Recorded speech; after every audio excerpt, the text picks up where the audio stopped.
one of the stories that is very, very high in terms of the status of this man, Abu Ubaidah Amir ibn al-Jarrah, was that in Medina Munawwara, one of the groups of the Christians had come through to Muhammad sallallahu alayhi wasallam from Najran.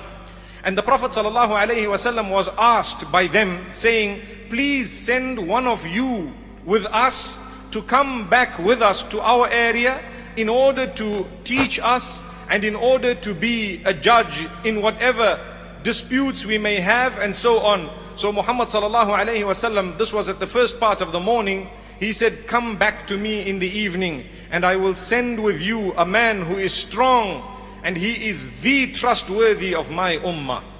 So Umar ibn al-Khattab radiallahu anhu says, I heard this and I was very interested. I was not interested in being sent, but I was interested in being known with these qualities that were made mention of.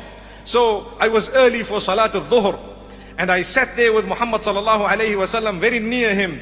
And then after Salah, Muhammad sallallahu alayhi wasallam looked to his right and he looked to his left and he says, I put my neck up so that he could see me, you know, that Umar is here, subhanallah.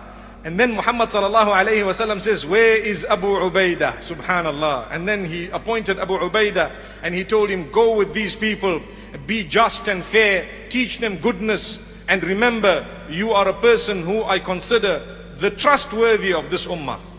So Umar ibn al-Khattab radiallahu anhu says that as much as I knew that yes, subhanallah, Muhammad sallallahu alayhi wasallam loves us all, but it was on that day that I learned the credentials of this man, Abu Ubaidah Amir ibn al-Jarrah.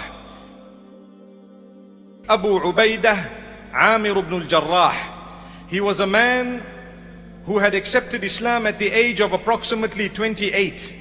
And he was a man who was very good looking. One of the three who was extremely good looking from amongst the companions of Muhammad sallallahu alayhi wasallam, whereby they actually say it was so pleasant to look at him and to talk to him because not only was he good looking, but he had good character and conduct as well from the very beginning. He was known as Abu Ubaidah, but his first name was actually Amir and his father's name was Abdullah. So although he was commonly known as Abu Ubaidah Amir ibn al-Jarrah, he was actually Amir ibn Abdullah ibn al-Jarrah. And he was known as the trustworthy from amongst my ummah. He became Muslim a day after Sayyidina Abu Bakr. And I'll tell you what happened is because he was close friends with Abu Bakr radiallahu anh, the second day after the Islam of Abu Bakr, he came to him and he told him about the Prophet Muhammad sallallahu alayhi wasallam. So Abu Ubaidah said to him, take me to that person. When he came and when he heard and when Nabi sallallahu alayhi wasallam recited to him the Quran and when he heard the ayat, and immediately accepted Islam.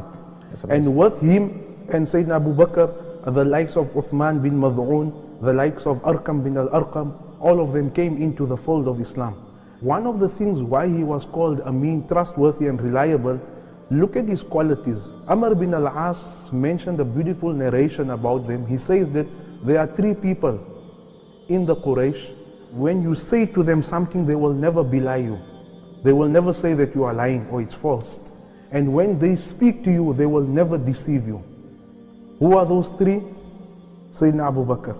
The second was Abu Ubaidah ibn al-Jarrah, and the third person was Sayyidina Uthman. Obviously we know the modesty of Sayyidina Uthman radiallahu anhu that was admired by the angels. Yes, Mu'adh ibn Jabal, may Allah be pleased with him, in describing Abu Ubaidah ibn al-Jarrah, I've never ever seen anybody who had a more pious heart than this man. A person who sought the life of the hereafter more than this man. A person who was more sincere to the general Muslims more than this man. This companion of the Prophet ﷺ was one of those who were the early companions at the time when Islam was facing a lot of persecution. Abu Ubaidah was one of them. He left to Ethiopia. After this, he came back again to Mecca and made a hijrah, emigrated with the Prophet ﷺ to Medina.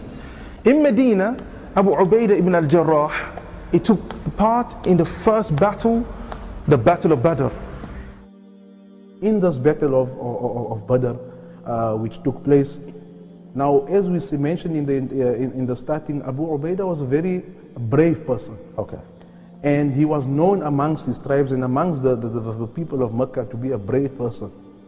So when he was fighting in this battle, the disbelievers, no one wanted to attack him. They knew that it's a lost battle. Yeah. But his father was searching for him in the battlefield.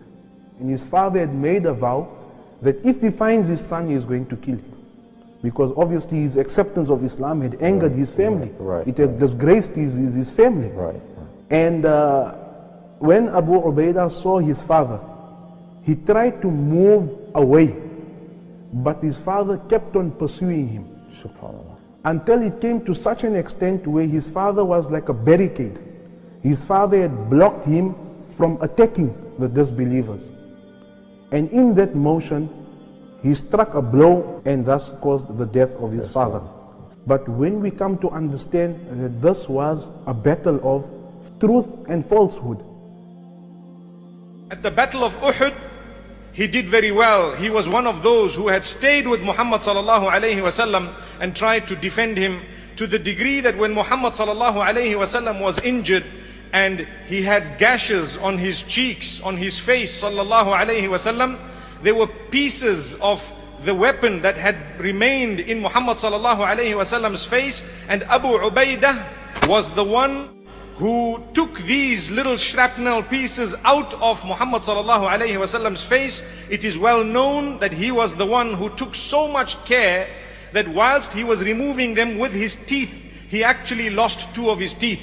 This is how severe it was, and this is how careful this man was when dealing with Muhammad sallallahu alayhi wasallam.